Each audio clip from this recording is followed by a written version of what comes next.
कदा मह्यं ददाति स्वपदान्तिकम्। वन्देऽहं श्रीगुरु श्रीयुतपदकमलम् श्रीगुरुन् वैष्णवांश्च श्रीरूपं साग्रजातं सहगण रघुनाथान्वितं तं सजीवम् साद्वैतं सावधूतं परिजनसहितं श्रीकृष्ण चैतन्यदेवम् श्रीराधा कृष्णपादान् सगणललिता श्रीविशाखान्वितांश्च। हे कृष्ण करुणा सिन्धु दीनबन्धो जगत्पते गोपेश गोपिकान्त राधाकान्त नमोऽस्तुते। सप्तकाञ्चन गौरङ्गी श्रीराधे वृन्दावनेश्वरी वृषभानुसुते देवी प्रणमामि हरिप्रिये। वाञ्छाकल्पतरुभ्यश्च कृपा सिन्धुभ्य एव च पतितानां पावनेभ्यो वैष्णवेभ्यो नमो नमः। नमो विष्णुपादाय कृष्णपृष्ठाय भूतले श्रीमते भक्तिवेदान्त स्वामिन् इति नामिने। नमस्ते सरस्वती गौरवाणी प्रचारिणे निर्विशेष शून्यवादी पश्यत क्षतारिणे। जय श्री कृष्ण चैतन्य प्रभु नित्यानंद श्री अद्वैत सादरा श्रीवासादि गौर भक्तवृंद। हरे कृष्ण कृष्ण कृष्ण हरे हरे राम हरे राम राम राम हरे हरे। हरे कृष्ण सर्वने सादर प्रणाम। हरे कृष्ण दीप्ति माता जी। धन्यवाद दीप्ति माता जी। हरे कृष्ण सर्वेने। श्रील प्रभुपाद की जय। श्री राधा गोविंद प्रणाम। हरे कृष्ण हरे कृष्ण महेश प्रभु जी। हरे कृष्ण तप्त कंचन माता जी। हरे कृष्ण शशि माता जी। हरे कृष्ण प्रभु जी दंडवत प्रणाम। धन्यवाद प्रणाम माता जी।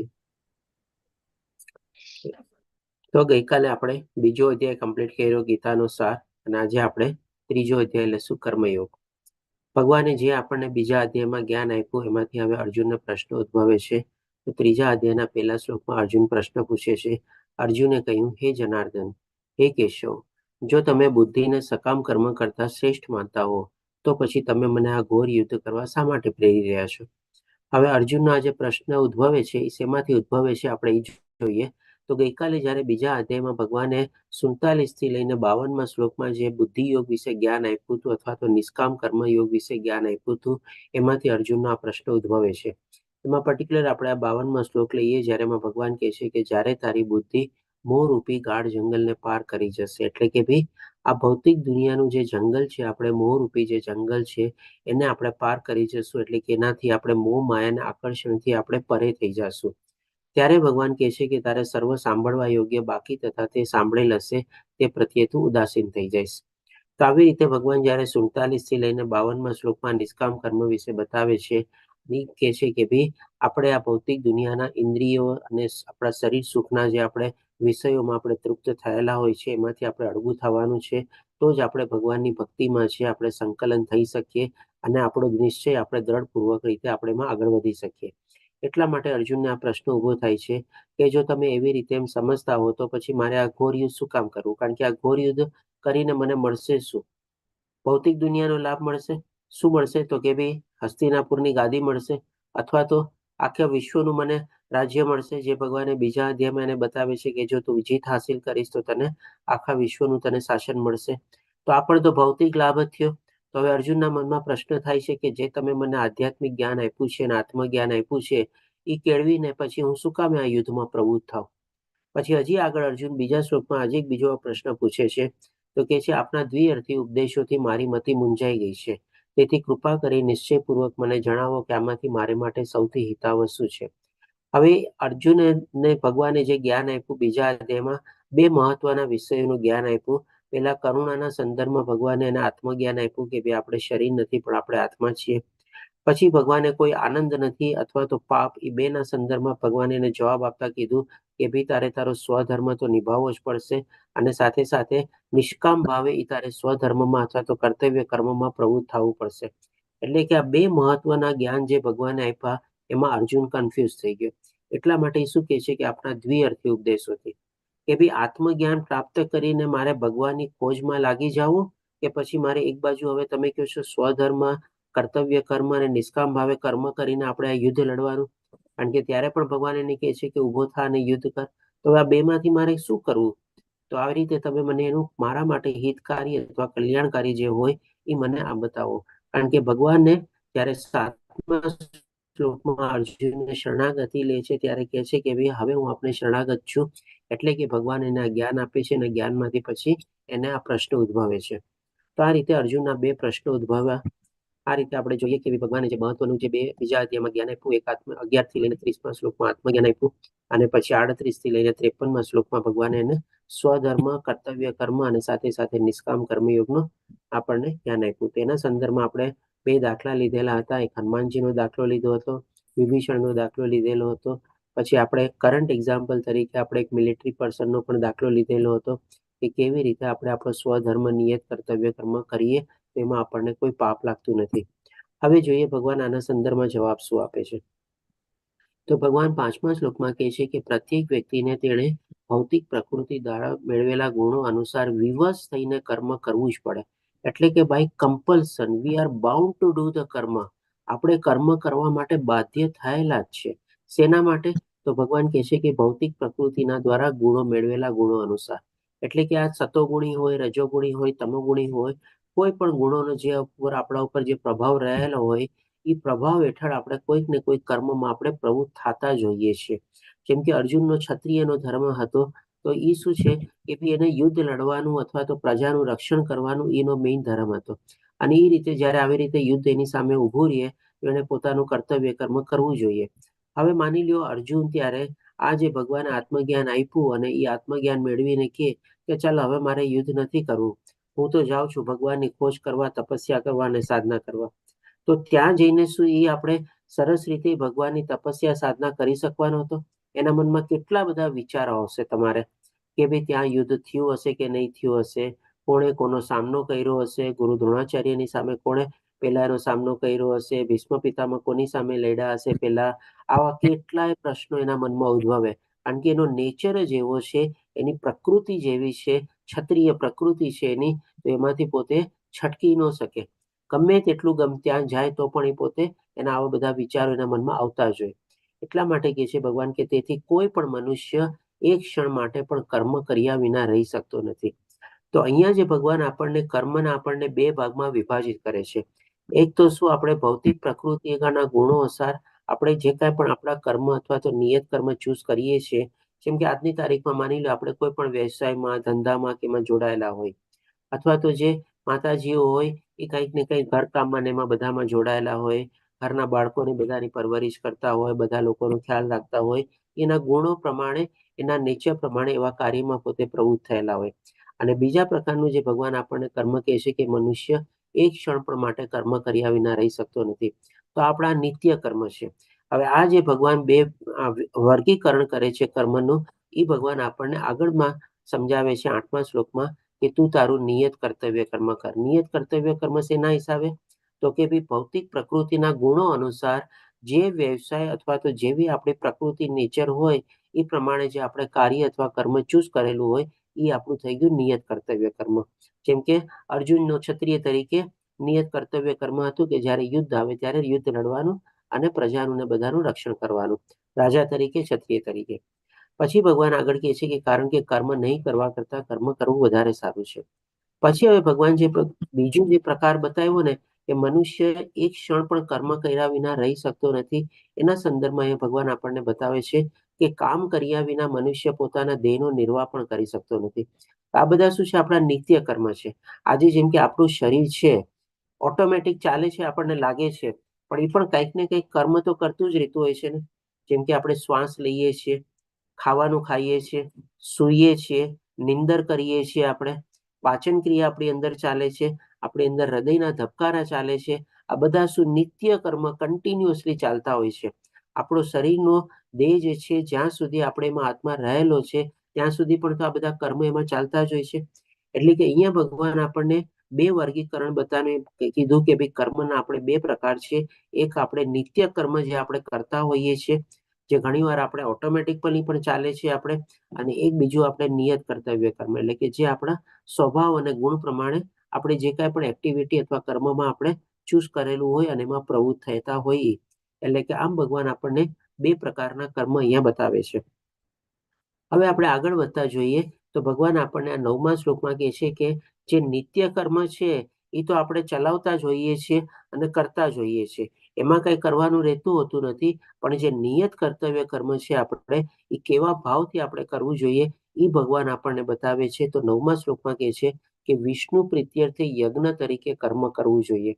એટલે કે જે કાંઈ પણ આપણે નિયત કર્મમાં પ્રવૃત્ત થયેલા હોઈએ છીએ, આપણા સ્વભાવ ગુણ પ્રમાણે આપણી આજીવિકા રળવા માટે, આપણું સંસાર નિભાવવા માટે, એ બધા કર્મ પણ આપણે શું પોતાના સ્વાર્થ માટે, પોતાના ઇન્દ્રિય તૃપ્તિ અથવા તો શરીર સુખ માટે નહીં, પરંતુ ભગવાન થકી, ભગવાન દ્વારા અને ભગવાન માટે કરીએ છીએ એવા ભાવથી, એટલે કે વિષ્ણુ પ્રીત્યર્થે યજ્ઞ તરીકે ભગવાનને સાથે રાખીને ચાલીએ, ભગવાનને જોડીને ચાલીએ, ભગવાન થકી, દ્વારા અને ભગવાન માટે કરીએ તો એ આપણો યજ્ઞ થઈ ગયો કે ભાઈ ભગવાન આપણી સાથે છે. તો એ રીતે ભગવાન કહે છે કે બધા જે નિયત કર્તવ્ય કર્મ છે આપણા, એ આપણે વિષ્ણુ પ્રીત્યર્થે યજ્ઞ તરીકે કરવું જોઈએ. અન્યથા જો આવા ભાવથી આપણે ન કરીએ, ભગવાન દ્વારા થકી, ભગવાન માટે, ભગવાન સાથે રાખીને, ભગવાનને જોડીને ન ચાલીએ, અથવા તો જે કાંઈ પણ કર્મ કરીએ આપણે વિચારીએ કે ભાઈ હું આ કર્મ કરીશ અને મને આ લાભ મળશે, આટલો મોટો બેનિફિટ મળશે, એમાંથી હું આ ખરીદીશ, ઓલું ખરીદીશ, મારી આ તૃપ્તિ કરીશ, ઓલી તૃપ્તિ કરીશ, તો એ આપણને શું છે? ભગવાન કહે છે કે અન્યથા આ ભૌતિક જગતમાં કર્મના બંધન ઉત્પન્ન થાય છે. કારણ કે આપણે કંઈક ઈચ્છાથી એ કર્મમાં પ્રવૃત્ત થયા, ભગવાનને આપણે ભૂલી ગયા, ભગવાન આપણે સાથે ન રાખ્યા, તો એ જે કર્મ માટે ઇન્દ્રિય તૃપ્તિ અને શરીર સુખ માટે જે કર્મમાં આપણે પ્રવૃત્ત થયા એ આપણને બંધન કરતા થઈ જાય છે. એટલા માટે કહે છે તેથી હે કુંતી પુત્ર, તું તેમની અથવા તો વિષ્ણુની પ્રસન્નતા અર્થે નિયત કર્મ કર. એક રીતે તું સદા અનાસક્ત અને બંધનમાંથી મુક્ત રહીશ. અનાસક્ત એટલે કે શું ભાઈ? આપણા પોતાના સ્વાર્થ માટે નહીં, પોતાના ઇન્દ્રિય તૃપ્તિ, પોતાના શરીર સુખ માટે નહીં, અને બંધનમાંથી એટલે કે ભાઈ ભગવાન માટે, ભગવાન થકી, ભગવાન દ્વારા કરીએ છીએ એટલે એ કર્મ આપણને વિષ્ણુ પ્રીત્યર્થે યજ્ઞ તરીકે ગણાઈ જશે. જેમાં આપણો સ્વાર્થ નહીં રહેલો હશે તો એ કર્મ આપણને બંધન કરતા પણ નહીં થાય. પણ જેમાં આપણો સ્વાર્થ અને ઈચ્છા રહેલી હશે એ આપણને ભગવાન કહે છે કે ભૌતિક જગતના બંધન ઉત્પન્ન કરે છે. તો આ રીતે જે કાંઈ કર્મ આપણે કરીએ છીએ કેવી ભાવનાથી આપણે કરવા જોઈએ એ ભગવાન અહીંયા આપણને બેઝિક કર્મયોગના સંદર્ભમાં આપણને સ્પષ્ટીકરણ કરે છે કે આવા ભાવથી આપણે કર્મ કરવા જોઈએ. પછી ભગવાન આપણને બતાવે છે આપણે ભગવાનને અર્પિત કરવાના ભાવથી, યજ્ઞ ભાવથી આપણે જો યજ્ઞ કરીએ તો શું વન વે ટ્રાફિક છે? આપણે શું ખાલી બધું કરતું જવાનું, દેતું જ જવાનું ભગવાન પ્રત્યે? તો એવું નથી. ભગવાન આપણને 11મા શ્લોકમાં કહે છે કે યજ્ઞો દ્વારા પ્રસન્ન થઈને દેવો તમને પણ પ્રસન્ન કરશે, અને એ રીતે માનવો તથા દેવો વચ્ચેના સહકારથી સૌનો અભ્યુદય થશે. એટલે કે ભગવાન પણ અને દેવી દેવતાઓ પણ આપણને છે ને રિટર્ન ગિફ્ટ આપશે. એ વન વે ટ્રાફિક જેવું નથી કે બધું આપણે જ કરવાનું, પણ આપણે એવા ભાવથી એવા જે કર્મ કરશું, ભગવાનને સાથે રાખીને જોડીને ભગવાન થકી, વડે અને માટે કરશું તો ભગવાન અને દેવી દેવતાઓ પણ આપણા ઉપર પ્રસન્ન થશે. એ ભગવાન કહે છે કે ભાઈ આપણો એટલે કે બંનેનો કોઓપરેશન અથવા તો બંનેના સાથ સહકારથી બંનેનો અભ્યુદય થશે. આપણો પણ પ્રોગ્રેસ થશે, દેવી દેવતાઓને પણ યજ્ઞનો ભાગ મળશે અને એ લોકોને પણ તૃપ્તિ થશે અને વળતું આપણને પણ ભગવાન ગિફ્ટ આપશે. તો આ રીતે કેવી રીતે દેવી દેવતાઓ આપણને ગિફ્ટ આપશે અથવા તો કેવી રીતે આપણા ઉપર કેને પ્રસન્ન થશે એ ભગવાન પછી આપણને આગલા શ્લોકમાં બતાવે છે. તો 12મા શ્લોકમાં કહે છે કે જીવનની વિવિધ જરૂરિયાતોની પૂર્તિ કરનારા વિભિન્ન દેવો. આપણે જાણીએ છીએ બધા દેવી દેવતાઓ ભગવાનના અંશ તરીકે છે. એ ભગવાન આપણને આગળના અધ્યાયમાં બધું બતાવશે. અને જે બધા દેવી દેવતાઓ છે બધાને ભગવાને એક એક કંઈક ને કંઈક આપણે વ્યવસ્થા માટે શક્તિઓ આપેલી છે. જેમ કે આપણે સૂર્યનારાયણ આપણને અજવાળું આપે છે, પ્રકાશ આપે છે. ચંદ્ર આપણને શીતળતા આપે છે, છાંયો આપે છે. ઇન્દ્ર ભગવાન આપણને વરસાદને કંટ્રોલ કરે છે અને વરસાદ આપે છે. પવન દ્વારા આપણને હવાને બધું મળે છે, જેનાથી દ્વારા આપણે શ્વાસને બધું લઈએ છીએ. એટલે કે આવી રીતે બધા દેવી દેવતાઓ પાસે કંઈક ને કંઈક શક્તિ રહેલી છે અને એ આપણી જે જીવન જરૂરિયાત માટે આપણને આ બધું જરૂર છે. સૂર્યનો પ્રકાશ જરૂરી છે, ચંદ્રનો છાંયો જરૂરી છે, આપણે વરસાદ જરૂરી છે, હવા જરૂરી છે, તો જ આપણે જીવન નિર્વાહ કરી શકીએ છીએ. એટલે કે આ બધી વિવિધ જરૂરિયાતોની પૂર્તિ કરનારા વિભિન્ન દેવો બધાની પાસે જે જે શક્તિ અને પાવર આપેલા છે ભગવાને, એ યજ્ઞ સંપન્ન કરવાથી આપણા ઉપર પ્રસન્ન થાય છે અને આપણી આવી રીતે બધી જરૂરિયાતોની પૂર્તિ કરે છે. તમે કહેશો કે ખાલી આપણને સૂર્યપ્રકાશ મળ્યો, ચંદ્રનો છાંયો મળ્યો, શ્વાસ લેવા હવા મળી અને વરસાદ મળ્યો, તો આમાંથી બધું કેવી રીતે પ્રાપ્ત થઈ ગયું? હવે એના સંદર્ભમાં પણ ભગવાન આપણને એક સરસ મજાનું ચક્ર બતાવશે. એ ચક્ર બતાવીને ભગવાન આપણને કહેશે કે આ જે બેઝિક નેસેસિટી છે ને, આ બેઝિક નેસેસિટીમાંથી જ છે ને આપણા આખરનો જીવનનો નિર્વાહ ચાલે છે. એટલે આ બધું જે ભગવાને અથવા તો દેવી દેવતાએ આપણને આપેલું છે એ આપણે ભોગવીએ છીએ. અને કહીને કે પછી ભગવાન આપણને કહે છે કે પરંતુ જે મનુષ્ય પ્રાપ્ત ઉપારો. હવે આજે મનુષ્ય જ્યારે આ ભૌતિક દુનિયામાં આવે ત્યારે એને સૂર્યનો પ્રકાશ માટે કંઈક કરવું પડે છે? તો કે ના. એને શ્વાસ લેવા માટે હવા મળી જાય છે, ચંદ્રનો પ્રકાશ મળી જાય છે, રહેવા માટે ધરતી મળી જાય છે, વરસાદ મળી જાય છે, ખાવા પીવાનું બધું મળી જાય છે. એટલે કે આ બધું જે પ્રાપ્ત ઉપારો ઓલરેડી એને આ બધું મળી ગયું છે. ભગવાને અથવા તો દેવી દેવતાએ તો આપણા ઉપર પ્રસન્નતા થઈ જ ગયા છે અને આવી રીતે આપણને અર્પણ કરી જ દીધું છે. એટલે કે પ્રાપ્ત ઉપારોને દેવોને અર્પણ કર્યા વગર પોતે ભોગવશે તો તે નક્કી ચોર છે. એટલે કે હવે જો આપણે કાંઈ નહીં કરીએ, આપણી જે ફરજ છે એ આપણે એમાં ચૂકી જશું તો ભગવાન કહે છે નક્કી ચોર જ છે. હવે આને સમજવા માટે આપણે એક દાખલો લઈએ. માની લો આપણા ઘરે કોઈ મહેમાન આવ્યું હોય, બહુ આપણો અંગત મહેમાન જ છે, ઘણી વાર આવે છે જાય છે એવી રીતે થાય છે. પણ જ્યારે આવે ત્યારે નોર્મલી શું હોય, તમારે આપણે એને આવકાર આપીએ, બેસાડીએ, તમારે આગતા સ્વાગતા કરીએ, પૂછીએ શું જોવે છે, શું નહીં જોવે છે. માની લો 2, 4, 6 દિવસ, અઠવાડિયું આપણે ત્યાં ઘરે રોકાવાનું છે અને આપણે એને બધું કરીને આપણે આપતા હોઈએ. તમારે જેમ કે માની લો એ વ્યક્તિને કંઈક પાણી કે કંઈ પીવું હોય તો પણ શું હવે જેમ કે આપણા ઘર જેવો મેમ્બર બની ગયો હોય તો શું કરે, ભાઈ મારે પાણી પીવું છે, હું કિચનમાં જાઉં છું, ફ્રીજ ખોલું છું અને પાણી લઉં છું. તમારે કંઈક ખાવાની ઈચ્છા હોય તો કંઈક પૂછે કરે, કેમ કરે ને આપણને. ભલે ઘરના જેવું મેમ્બર હોય તમારે તો પણ આપણને પૂછે, આપણે ક્યારેક પરમિશન માંગીએ અથવા તો આપણને બતાવીને કે ભાઈ ચાલો હું આ કરું છું.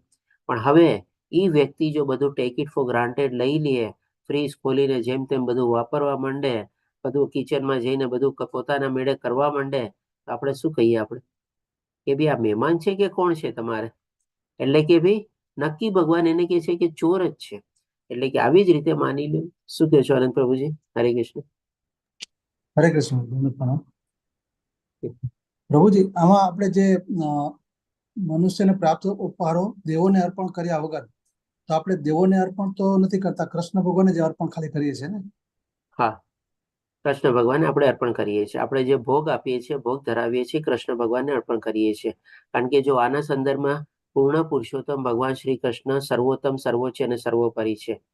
હવે એમને જો આપણે આપી દઈએ ને તો આ બધા દેવી દેવતાઓ પણ છે ને પ્રસન્ન થઈ જાય, કારણ કે એ પણ એમના અંગો જ છે. હવે જેમ કે આપણને ભૂખ લાગી હોય તો આપણને માની લો આપણે શું કરીએ, મોઢેથી ખાઈએ અને પેટમાં જાય. હવે પેટમાં જ્યારે નાખીએ ત્યારે આપણને હાથમાં તાકાત આવી જાય, પગમાં તાકાત આવી જાય, આપણા મગજમાં બુદ્ધિ બરાબર વિકસી જાય. એટલે કે શરીરના જેટલા બી અંગો જે છે બધાને ખાવાનું મળી ગયું, બધાનું પોષણ થઈ ગયું, બધાને શક્તિ પ્રાપ્ત થઈ ગઈ. તો એવી જ રીતે દેવી દેવતાઓ પણ છે ને ભગવાનના જ અંગો છે. ભગવાનને બધાને દેવી દેવતાઓને બધાને નિયુક્ત કરેલા છે ને બધાને શક્તિઓ આપેલી છે. તો જ્યારે આપણે પૂર્ણ પુરુષોત્તમ ભગવાન શ્રી કૃષ્ણને પ્રસન્ન કરીએ અથવા તો એને આપણે ભોગ ધરાવીએ ત્યારે આ બધા દેવી દેવતાઓ પણ છે ને પ્રસન્ન થઈ જાય છે. જેમ આપણે ખાઈએ કેવી તેમ આપણા હાથ પગને બધાને શક્તિ મળી જાય એવી રીતે. તો એવી ભાવનાથી આપણે ભગવાન શ્રી કૃષ્ણને આપણે ભોગ ધરાવીએ છીએ. હજી એક બીજો એક્ઝામ્પલ છે, જેમ કે માની લો ઝાડ હોય આપણે, તો ઝાડના આપણે મૂળમાં પાણી નાખીએ. આપણે શું પાંદડા, ડાળીઓ, ફળ, ફૂલ ઉપર પાણી નાખવાનું જોઈએ, પણ મૂળમાં પાણી નાખીએ તો બધામાં પાણી પહોંચી જાય, તમારે બધાનો ગ્રોથ થઈ જાય, બધાનો વિકાસ થઈ જાય. તો એવી ભાવનાથી આપણે ભગવાન શ્રી કૃષ્ણને આપણે અહીંયા અર્પિત કરીએ છીએ. અહીંયા દેવોનું સંદર્ભ શું કામે વર્ણવવામાં આવેલું છે? કારણ કે આ બધા દેવી દેવતાઓ પાસે આ બધી શક્તિઓ રહેલી હોય છે, એટલા માટે. ક્લિયર પ્રભુજી? હરે કૃષ્ણ. સરસ પ્રશ્ન હતો, ધન્યવાદ પ્રભુજી પ્રશ્ન બદલ. તો આ રીતે ભગવાન કહે છે કે ભાઈ આપણને આ બધા જે પ્રાપ્ત ઉપહારો થયેલા છે અને આપણે જો ભગવાનને આવી રીતે ભોગ ન ધરાવીએ અથવા તો ભગવાનને આવી રીતે કંઈક અર્પિત ન કરીએ અને ભગવાનને સાથે રાખીને જોડીને આપણે ન ચાલીએ તો ભાઈ આપણે નક્કી ચોર જ ગણાઈએ છીએ. હજી આગળ હવે ભગવાન આપણને યજ્ઞ ચક્ર વિશે બતાવે છે. તો ભગવાન કહે છે કે ભગવાનના ભક્તો સર્વ પ્રકારના પાપમાંથી મુક્ત થઈ જાય છે, કારણ કે તેઓ યજ્ઞમાં પ્રથમ અર્પિત કરેલું ભોજન પ્રસાદ જ લે છે. એટલે કે ભાઈ આપણું જે શરીરનો નિર્વાહ છે એ ખાવાથી ચાલે. તો ભગવાન અહીંયા ખાવાથી શરૂઆત કરે છે. આપણે જેમ કે ભગવાનને ભોગ ધરાવીએ અને એ ભગવાનને ભોગ ધરાવીને પછી આપણે ભગવાનને આપણે કહે ને કે ભાઈ આપણે જે કાંઈ પણ કર્મ કરેલા હોય એ પ્રમાણે પહેલા આપણે ભગવાનને યાદ કરીને ભગવાનને સાથે રાખીને ચાલીને પછી આપણે એને પ્રસાદ રૂપે ગ્રહણ કરીએ તો ભગવાન કહે છે કે આ બધા પાપોમાંથી આપણે મુક્ત થઈ શકીએ છીએ. અન્ય લોકો જેઓ પોતાના જ ઇન્દ્રિય માટે ભોજન બનાવે છે તેઓ નક્કી પાપ જ ખાય છે. હવે જેમ કે કોઈ પોતાનું નિયત કર્તવ્ય કર્મ કરતો હોય, સારો એવો પગાર બધું ગણતો હોય તમારે, પણ એ કરે શું પછી? એને માટે જે કાંઈ પણ હવે ઇન્કમ થાય એમાંથી ખાલી પોતાના માટે, પોતાના પરિવાર માટે જ બધાનું ખાવા પીવાનું, ભરણ પોષણ ને બધું આજીવિકા ને બધું ચલાવે, પોતાના જ માટે વસ્ત્રો લાવે, પોતાના માટે જ ગાડી લાવે, પોતાના માટે બધી સુખ સુવિધા આવે અને ભગવાનને ક્યારેય યાદ જ ન કરે તો ડેફિનેટલી ભગવાન કહે છે કે નક્કી પાપ જ ખાઈ રહ્યો છે. પહેલા ભગવાને કીધું કે નક્કી ચોર છે જો ભગવાનને અર્પિત કરીને ન કરે તો. અને આવી રીતે ખાલી પોતાના ઇન્દ્રિય સુખ અને પોતાના શરીર સુખ માટે જો બધું પોતે ભોગવતો હોય, પોતાને જે કાંઈ પણ મળતું હોય એના માટે ભગવાન કહે છે કે નક્કી પાપ જ ખાય છે. તો અહીંયા જે ભગવાન આપણને યજ્ઞ ચક્ર હવે આગળ બતાવવા જઈ રહ્યા છે એ આપણે સમજીએ અને પછી એના સંદર્ભમાં પછી આપણી શું ડ્યુટી બને છે એ પણ આપણે જોઈએ. શું કહેશો આનંદ પ્રભુજી? હરે પ્રભુ, પ્રશ્ન હરે કૃષ્ણ. પ્રભુજી, આપણે જે કીધું કે ભગવાનને ધરાવી ને પછી આપણે લઈએ છીએ તો પ્રસાદ રૂપે આપણે લઈએ છીએ, બરાબર? જેમાં આપણે પાપ નથી લાગતું. પણ ઘણી વખત આપણને એવી ઈચ્છા હોય કે આપણે આ પ્રસાદ લેવો છે, આપણે આ સ્વીકારવું છે કે લેવું છે આપણે, તો આપણે એ રીતે બનાવતા અને એ ધરાવતા હોય છે, તો એ પણ યોગ્ય કહેવાય કે ના કહેવાય? જો આપણે આપણી ઈચ્છાને જોડી દીધી એમાં ડેફિનેટલી, પણ આપણે જો સૌથી પહેલા ઈચ્છાને જોડી દીધી વાત બરાબર છે. સૌથી પહેલા તો આપણે ઈચ્છા જોડવી ન જોઈએ, ન જોડીએ તો સૌથી સારું. પણ હવે માની લો આપણને કોઈ ચીજ ખાવાની ઈચ્છા થઈ અને આપણે સમજીએ કે ચાલો હવે પહેલા હું ભગવાનને ભોગ ધરાવીને પછી હું લઈશ તમારે, તો ડેફિનેટલી એ પણ આપણે કહી શકીએ કે ભાઈ શુદ્ધ તત્વ થઈ ગયું. કારણ કે પહેલા આપણે ભોગ ધરાવ્યો અને એમાં પણ આપણે તુલસી પત્ર આપણે નાખી અને ભગવાનને આપણે ભોગ ધરાવીને પછી આપણે પ્રસાદ રૂપે જો ગ્રહણ કરીએ, આપણે આપણી ઈચ્છા તૃપ્તિ કરી છે પણ એ ભગવાન થકી અને ભગવાન દ્વારા આવી છે તમારે, તો આપણે કહી શકીએ જેમ ભગવાને બતાવ્યું ને કે એમાં પાપમાંથી આપણે મુક્ત થઈ જઈએ છીએ અથવા તો બંધન કરતા નથી થતા એ કર્મ આપણને. આ તો ખાલી ખાવાની વસ્તુમાં નહીં, પણ આપણે જેમ કે કોઈ ચીજ વસ્તુ લાવીએ, માની લો આપણને કોઈ કપડાં લેવાની ઈચ્છા થઈ. હવે સૌથી પહેલા આપણે વિચારવાનું કે ભાઈ મારા ભગવાનના વાઘાને બધા છે કે નહીં. જો ભગવાનના વાઘાને બધા હોય અને આપણને ઈચ્છા થઈ કે ચાલો મારે આ શર્ટ લેવું છે, મારે આ પેન્ટ લેવું છે, મારે આ ચીજ લેવી છે, તો એ પણ આપણે શું લીધી આપણા માટે, ભોગવવાના આપણે જ છીએ. પણ એ લાવીને સૌથી પહેલા છે ને ભગવાનને અર્પિત કરવાની કે ભગવાન તમારી કૃપા, તમારા થકી જ આ ચીજ મને પ્રાપ્ત થઈ છે, એ હું પહેલા આપને અર્પણ કરું છું અને પછી આપણે એને ભોગવવાની. આપણે શર્ટ પહેરીએ કે પેન્ટ પહેરીએ કે કાંઈ પણ પહેરીએ, તો આવી રીતે જો આપણે એવી ભાવના રાખીને કરીએ ને તો એ પણ આપણને બંધન કરતા ન થાય. ટૂંકમાં આપણે સંપૂર્ણ રીતે પોતાના સ્વાર્થ માટે કોઈ ચીજ નહીં કરવાની. સ્વાર્થ માટે કરવી બી હોય ને તો પણ પેલા ભગવાનને યાદ કરવાના અને ભગવાનને જોડીને સાથે રાખીને એના થકી એના દ્વારા એની કૃપા માનીને આપણે એ ચીજને જો આપણે ભોગવીએ તો એટલીસ્ટ આપણે બંધન કરતા નથી થતું. ક્લિયર પ્રભુજી? હરે કૃષ્ણ. હરે કૃષ્ણ. ઓકે, સારા પ્રશ્નો હતા બધા, એકદમ પ્રેક્ટિકલ પ્રશ્નો છે. કર્મયોગના સંદર્ભમાં આવા જ બધા પ્રશ્નો ઉદ્ભવે બહુ સારું છે કહેવાય. અને આપણે કહી શકીએ ને કે આપણે બધા કર્મ કરીએ છીએ, પણ એ કર્મ કેવી રીતે કરવું જોઈએ ને એ જ ભગવાન છે ને આપણને અહીંયા બહુ સરસ રીતે સમજાવે છે. અને એ આપણને સૌથી બેઝિક સ્ટેપમાં ભગવાને આપણને બતાવ્યું કે મને અર્પિત કરીને અથવા તો મારી કૃપા સમજીને જો આપણે એને ધારણ કરીએ તો આપણે એનાથી બંધન કરતા નથી, પણ ખાલી પોતાનો સ્વાર્થ અને ઇન્દ્રિય તૃપ્તિ માટે જો કરશું તો એ આપણને બંધન કરતા થઈ જાય છે. અને સાથે સાથે ભગવાન આપણને એ પણ બતાવે છે કે આપણે ચોર પણ ગણાઈએ છીએ અને જે કાંઈ પણ આપણે ભોગવીએ છીએ એ આપણે બધા પાપ ભોગવી રહ્યા છે અને બધું આપણું બંધન કરતા થઈ જાય છે. હવે પછી ભગવાન 14મા શ્લોકમાં આપણને આ યજ્ઞ ચક્ર વિશે બતાવે છે, એટલે કે બધા દેહધારી પ્રાણીઓ અન્ન ખાઈને પોષણ પામે છે, કારણ કે શરીરના નિર્વાહ માટે આપણને અન્ન જોવે છે. અને આ અન્ન વરસાદથી ઉત્પન્ન થાય છે. વરસાદ યજ્ઞ કરવાથી વરસે છે અને યજ્ઞ નિયત કર્મો કરવાથી વરસે છે. તો જેમ આપણે સ્ટાર્ટિંગમાં સમજ્યું ને કે ખાલી આપણને સૂર્યનો પ્રકાશ, વરસાદ, હવા અને પાણી મળી ગયા તો ભગવાને બધું આપી દીધું? હા, ભગવાનને એટલી ચીજો આપી છે ને એમાંથી જ તો આ બધું ચાલે છે. આમ જોવા જાવ તો આજે માની લો સૂર્યનો પ્રકાશ આપણને ન મળે તો આપણે શું જીવી શકીએ? તમારે કોઈ ચીજ ઉત્પાદન જ ન થાય. વરસાદ ન મળે તો આપણે જીવી શકીએ? તમારે પાણી બી પીવા ન મળે આપણને. અને આ બધી ચીજો ક્યાંથી ઉદ્ભવે છે? તો કે ભાઈ આપણે જયારે યજ્ઞ કરીએ છીએ અને યજ્ઞથી જ આ બધા આપણે જે નિયત કર્મો કરીએ છીએ એનાથી જ આપણે ઉદ્ભવે છે. તો આ જે ભગવાન આપણને યજ્ઞ ચક્ર બતાવી રહ્યા છે એને આપણે સમજી લઈએ હવે. કેમ કે ભગવાને આપણે વેદોને બધાનું સંકલન કર્યું છે, રચયિતા છે. વેદોમાં બધા અલગ અલગ પોતાના સ્વભાવ પ્રમાણે, ગુણધર્મ પ્રમાણે અલગ અલગ કાર્યો નિર્ધારિત કરેલા છે. જેમ કે બ્રાહ્મણ, ક્ષત્રિય, વૈશ્ય, શૂદ્ર. આપણે એ સંદર્ભમાં પહેલા સમજીએ, પછી આ યજ્ઞ ચક્રને આપણે આજના સંદર્ભમાં બી આપણે સમજશું. તો બધા જે કાર્યો બધા નિર્ધારિત કરેલા છે એ લોકો બધા પોતપોતાના કાર્યો કરે છે. માની લો પહેલાના વખતમાં લોકો પાસે થોડી જમીન ને બધી રહેતી, એ લોકો ખેતી કરતા. ખેતી કરી પછી એમાં જે બીજ વાવવાના હોય બધું કરે તમારે, અને પછી આવી રીતે યજ્ઞ કરતા. અને યજ્ઞ કરીને બધા દેવી દેવતાઓને પ્રસન્નતા માટે એ લોકો પ્રાર્થના કરતા.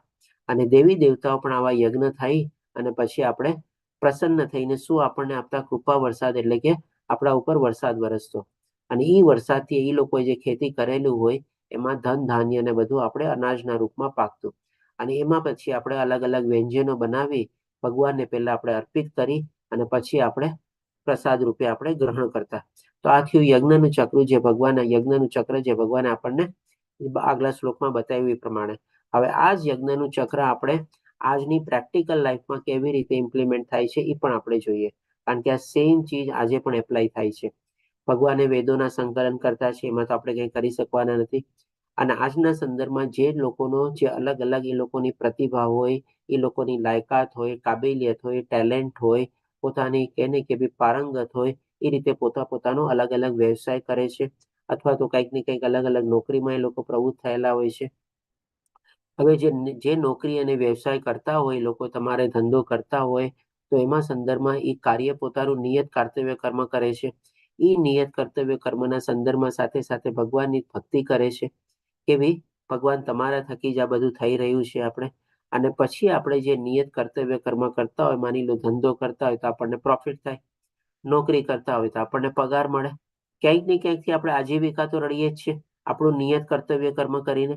હવે એ જે આપણને આમદની થાય છે અથવા એ જે પૈસા મળે છે એમાંથી આપણે શું કરીએ છીએ? ખાલી અનાજ નહીં, પણ આપણા જીવન જરૂરિયાતની બધી ચીજો આપણે ખરીદીએ છીએ. અને જે કાંઈ પણ ચીજ ખરીદીએ છીએ બધું આપણે જોઈએ છે કે ભગવાન દ્વારા જ, એની કોઈ શક્તિ દ્વારા બધું એનું ઉત્પાદન થયેલું હોય છે. આવી રીતે પછી આપણે જીવન જરૂરિયાતની બધી ચીજો ખરીદી, અને જેમાં આપણે જોયું કે ભાઈ ખાલી આપણે ભગવાનને સવારના પોરમાં ભોગ ધરાવીએ, અથવા તો જે પ્રમાણે અનંત પ્રભુજીએ પૂછ્યું અને આપણે દાખલા રૂપે લીધું કે માની લો આપણને શર્ટ લેવું હોય, પેન્ટ લેવું હોય, કોઈ કપડાં લેવા હોય, ઘર માટે ગાડી લેવી હોય, તો આ બધી ચીજ આપણે પૈસા અથવા આપણી આવકમાંથી ખરીદીએ છીએ તમારે. પણ એની પાછળનો ભાવ શું રાખવાનો છે? કે ભાઈ આ ભગવાન દ્વારા થકી થયું છે. જેમ કે માની લો ગાડી લીધી, તો ગાડી લઈને પણ પેલા ગાડીમાં આપણે ભગવાનનો ફોટો અથવા મૂર્તિ રાખીએ. એ ગાડી પેલા આપણે મંદિરે લઈ જઈએ કે ભગવાન તમારા થકી જ મને કૃપાથી અને હું આજે આ ગાડી લઈ શકું છું. પછી આપણે ઈ જ ગાડીનો ઉપયોગ માની લો આપણા માટે કરતા હોઈએ, પણ જેમ કે સવારના પોરમાં આપણે મંદિરે જઈએ ઓફિસ જતા પહેલા ઈ જ ગાડીમાં જઈને, આપણી આજુબાજુવાળા કોઈને આપણે વીકેન્ડમાં સાથે લઈને લિફ્ટ આપીએ તમારે, તો આ બધું શું છે, ભગવાનના કાર્ય માટે પણ આપણે ઉપયોગ કર્યો અને આપણે પોતાના કાર્ય માટે પણ ઉપયોગ કર્યો. પણ ઈ જે ગાડી જે છે આપણે કહીએ કે ભાઈ હા મેં તો આટલી કમાઈ કરી, આટલી મારી બુદ્ધિ છે, મારી ઇન્કમ હતી, એમાંથી મેં આ ગાડી લીધી છે, આ ગાડી હું મારા માટે ભોગવીશ, તો આવી ભાવનાથી જો કરશું આપણે તો એ આપણે બંધન કરતા કર્મ થઈ ગયા અને આપણે પાપ બી ખાઈએ છીએ. પણ હવે ઈ જ ગાડી, ઈ જ કપડાં, ઈ જ ખોરાક, ઈ જ બધું આપણે પેલા ભગવાનને આપી, ભગવાનને અર્પિત કરી, ભગવાનને જોડી અને ભગવાનની કૃપા માનીને આપણે જો ભોગવીએ તમારે તો આપણે પ્રસાદના રૂપે એને ગ્રહણ કર્યું કહેવાય. તો એ આપણને બંધન કરતા થતા નથી અથવા તો આપણે પાપ પણ ખાતા નથી. તો આવી રીતે આપણે બધી ચીજમાં યજ્ઞનું ચક્ર જે છે આપણે પાલન કરી શકીએ છીએ. હવે આ જે ભગવાને આપણને યજ્ઞનું ચક્ર બતાવ્યું એ આપણે અલગ અલગ યુગમાં છે ને અલગ અલગ રીતે થતું. જેમ કે સતયુગમાં લોકો એવા જંગલમાં કે એકલા સ્પેસમાં જઈને આપણે એ લોકો ત્યાં કઠોર સાધના અને તપસ્યા કરતા. પછી આપણે ત્રેતાયુગમાં લોકો આવા યજ્ઞ કરતા, જેમાં આપણે કહી શકીએ કે એવા બ્રાહ્મણો પણ ઉપલબ્ધ હતા કે બધા મંત્રોચ્ચાર જાણતા હતા અને વિધિ વિશે બી જાણતા હતા, અને જે સામગ્રી હોય યજ્ઞ માટે એ પણ આપણને ઉપલબ્ધ હતી. શુદ્ધ ગાયનું ઘી ને બધું આપણને ઉપલબ્ધ હતું તમારે. પછી આવ્યું આપણે ત્રેતાયુગ. ત્રેતાયુગમાં આપણે કહી શકીએ કે ભાઈ સોરી દ્વાપર યુગ આવ્યો. દ્વાપર યુગમાં આપણે કહી શકીએ કે લોકો મંદિરે જતા અને ભગવાન માટે આવા અલગ અલગ કાર્યોમાં એ લોકો પ્રવૃત્ત થતા. અને હવે અત્યારે આપણે કળિયુગમાં જીવીએ છીએ, તો કળિયુગમાં આપણે કહી શકીએ કે ભાઈ હરે કૃષ્ણ મહામંત્રનો જાપ એ જ માટે આપણે ઘર બેઠા જેવો યજ્ઞ છે. સૌથી સીધો, સાદો અને સરળ યજ્ઞ છે. એ જ યજ્ઞમાં આપણે જો પ્રવૃત્ત થઈએ તો આપણે સરસ રીતે આપણે આમાં આગળ વધી શકીએ. અને આ પણ આપણા શાસ્ત્રમાં પણ વર્ણવવામાં આવેલું છે. તો થોડો ઘણો શાસ્ત્રોનો સંદર્ભ લઈ લઈએ. ભગવદ્ ગીતામાં ભગવાન આપણને 10મા અધ્યાયના 25મા શ્લોકમાં કહે છે કે યજ્ઞોમાં જપ તરીકે હું છું.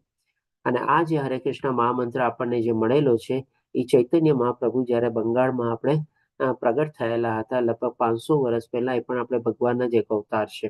કારણ કે શાસ્ત્રોમાં પણ એનું બધું નિરૂપણ કરવામાં આવેલું છે. કોની ત્યાં ક્યારે અને કેવી રીતે પણ ચૈતન્યના રૂપમાં ભગવાન પ્રગટ થશે. તો ભગવાન ચૈતન્ય મહાપ્રભુ સ્વયં કૃષ્ણ છે. અને કળિયુગમાં આપણે કહીએ ને કે ભક્તિનું આપણે સરસ મજાનું આંદોલન આગળ વધારવા માટે ચૈતન્ય મહાપ્રભુજી પ્રગટ થયેલા હતા. અને જે આપણે સવારના પોરમાં મંગલાચરણ લઈએ છીએ એમાં આપણે આ એક આવે છે, જય શ્રી કૃષ્ણ ચૈતન્ય પ્રભુ નિત્યાનંદ શ્રી અદ્વૈત ગદાધરા શ્રીવાસાદિ ગૌર ભક્ત વૃંદા. હરે કૃષ્ણ મહામંત્રને બોલ્યા પહેલા આપણે આ બોલીએ છીએ.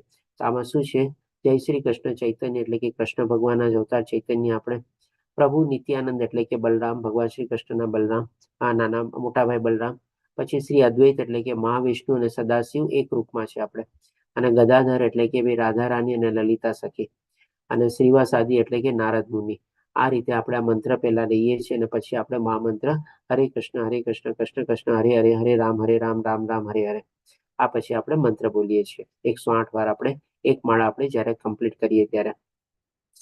તો આ જે ભગવાને આપણને બે અહીંયા બહુ મહત્વની ચીજ બતાવી આપણે કે ભાઈ જે કાંઈ પણ ચીજ આપણે કરીએ છીએ આપણે વિષ્ણુ પ્રીત્યર્થે યજ્ઞ તરીકે કરવાનું છે. અને બીજું આપણે શું છે, યજ્ઞ કરવો જરૂરી છે. હવે 16મા શ્લોકમાં ભગવાન આપણને બતાવે છે કે હે પ્રિય અર્જુન, જે મનુષ્ય માનવ સમાજમાં આ પ્રમાણે વેદો દ્વારા સ્થાપિત યજ્ઞ ચક્રનું પાલન નથી કરતો તે નિશ્ચિતપણે પાપમય જીવન વ્યતીત કરે છે. એટલે કે આખું જીવન એનું બેકાર છે. અને આવો મનુષ્ય માત્ર ઇન્દ્રિય તૃપ્તિ, પોતાના સ્વાર્થ માટે અથવા તો શરીર સુખ માટે જ જીવિત રહીને નિરર્થક જીવન વ્યતીત કરી રહ્યો છે. કારણ કે એ જીવન જીવીને એને કોઈ લાભ નથી મળવાનો. તો અહીંયા જે ભગવાન આપણને બે મહત્વની ચીજ આપણને બતાવે છે કે ભાઈ એક તો શું, આપણે જે કાંઈ પણ આપણે ખાઈએ પીએ નહીં, પણ આપણે કોઈ પણ વસ્તુ કે આપણે કાપડ કે ગાડી કે કાંઈ પણ લાવીએ ને બધું ભગવાનને પહેલા આપણે અર્પિત કરવાનું. હવે એ અર્પિત કરવાના ભાવથી આપણે લઈએ કે ભાઈ ડેઈલી આપણે ભગવાનને ભોગ ધરાવવાનો છે ને આપણે નિયમ લેવો જોઈએ. આપણામાંથી ઘણા લોકો આ નિયમનું પાલન કરતા બી જશું તમારે. અને બીજું ચીજ છે આપણે કે ભાઈ યજ્ઞના રૂપમાં આપણે ડેઈલી એક માળા આપણે નિયમ લેવાનો. હરે કૃષ્ણ મહામંત્રની આપણે એક માળા કરવાની. જે લોકો એના કરતા વધારે માળા કરતા હશે સારું જ છે આપણે, પણ જે લોકો આજે પ્રથમવાર જોડાયેલા છે આપણે એના માટે આ વિનંતી છે.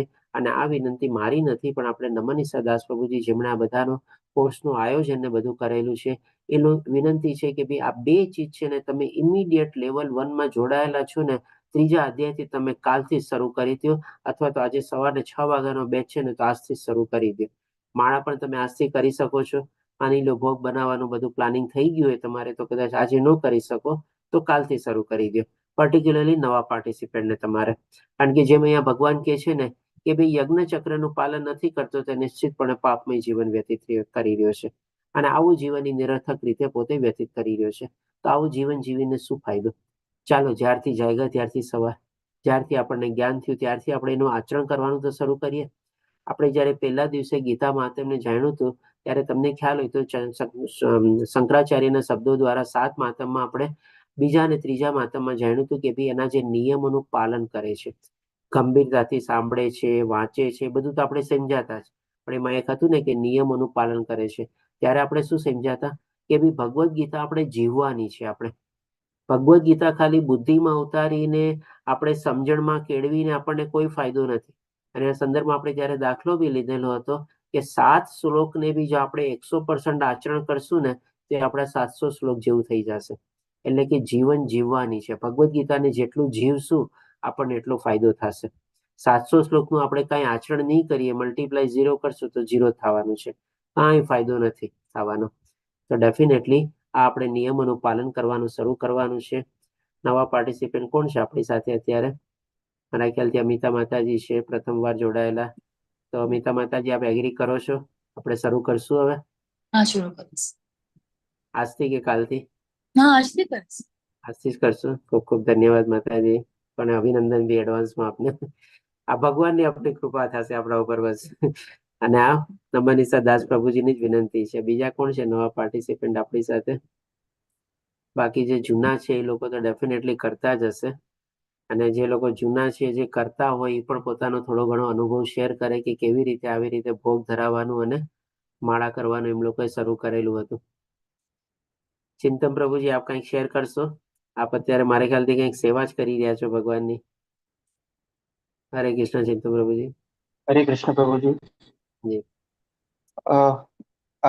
જેમ તમને ખબર છે પ્રભુજી, આપણે તો નીચે મંદિર છે બલદેવજી ભગવાનનું, તો ભોગ ધરાવવાનું તો આપણે ચાલતું જ આવે પહેલેથી. અને ક્લાસ જોઈન કર્યા પછી જે તમે કીધું છે એ પ્રમાણે માળા કરીને બી ઘણું સારું લાગે છે. મારું નંબર્સ સેમ નથી હોતા, પણ કોશિશ કરું છું જેટલું બને એટલું વધારે કરી શકું. જ્યારે ટ્રાવેલિંગ ને એવું કરતો હોઉં છું ત્યારે તો ક્યારેક ક્યારેક 15, 16, 18, 20 માળા પણ થઈ જાય છે. તો ઘણું સારું લાગે છે માળા કરીને, અને એક હેબિટ થઈ જાય છે ને પછી તો ઓર જ આમ મનની શાંતિ મળે છે. હરે કૃષ્ણ પ્રભુ. હરે કૃષ્ણ. સરસ પ્રભુજી. જી મુકેશ પ્રભુજી, આપનો બી અનુભવ બતાવો. વિડીયો ઓન કરજો મુકેશ પ્રભુજી. ઓકે, કદાચ અવેલેબલ નથી. ચાલો, બીજા કોણ એનો અનુભવ બતાવશે ભોગ ધરાવવાનો અને માળા જપવાના વિશે? જલ્દી કરીએ, આપણી પાસે સમય ઓછો છે. ઓપન એક ટુ સવાલ ઓલ. જી અમિતા માતાજી, બોલો. પૂછવાનું એ હતું કે આપણો જે આ મંત્ર છે હરે કૃષ્ણ, નોર્મલી અત્યાર સુધી જેવી રીતે સાંભળ્યું છે એમાં હરે રામ પહેલા બોલે છે, પછી હરે કૃષ્ણ પાછળથી આવે છે. આ બરાબર. જયારે આ ચાલુ કર્યું ત્યારથી હું સાંભળી રહી છું કે હરે કૃષ્ણ પહેલા બોલાય છે. એનું કઈ કારણ ખરું? માતાજી, કોઈ એવું સ્પેસિફિક કારણ નથી, પણ રામ ભગવાન પણ વિષ્ણુના જ અવતાર છે અને કૃષ્ણ ભગવાન પણ વિષ્ણુના આપણે અવતાર છે. પણ કૃષ્ણ ભગવાનમાંથી જ વિષ્ણુ આવેલા છે અને કૃષ્ણ ભગવાનમાંથી વિષ્ણુના અવતાર તરીકે રામ આવેલા છે. એટલે કૃષ્ણ ભગવાન છે ને સૌથી પહેલા છે. પણ જે લોકો શું છે અવતારના હિસાબે સિક્વન્સમાં જતા હોય તો એ લોકો પહેલા રામનું નામ લે છે અને પછી કૃષ્ણનું નામ લે છે. પણ એકચ્યુઅલી રામ પણ તો કૃષ્ણ ભગવાનમાંથી જ છે, એટલે તો એ રીતે પહેલા કૃષ્ણનું નામ આવે છે. આ આપણે કહી શકીએ કે રીઝન છે. બાકી તમે બંને રીતે લઈ શકો છો, કઈ તમને કઈ નુકસાન નથી એમાં તમારે. ના, નુકસાનની વાત નથી, આ તો ખાલી જાણવા ખાતર પૂછ. હા જી વિમલા માતાજી, આપ એડ કરવા માંગો છો આમાં? હરે કૃષ્ણ પ્રભુજી. પ્રભુજી હરે કૃષ્ણ. એટલે મેઇન રીતે મેં સાંભળ્યું છે એ રીતે એવું હોય છે કે જ્યારે આ હરે રામ હતું તો એ ભગવાનનો મંત્ર છે. જેમ કે બધા મંત્ર હોય છે ને, કોઈ પણ ગાયત્રી મંત્ર લઈ લો કે કોઈ પણ મંત્ર હોય તો એ મંત્ર બોલવા માટે બહુ શુદ્ધિકરણ જોઈએ આપણામાં.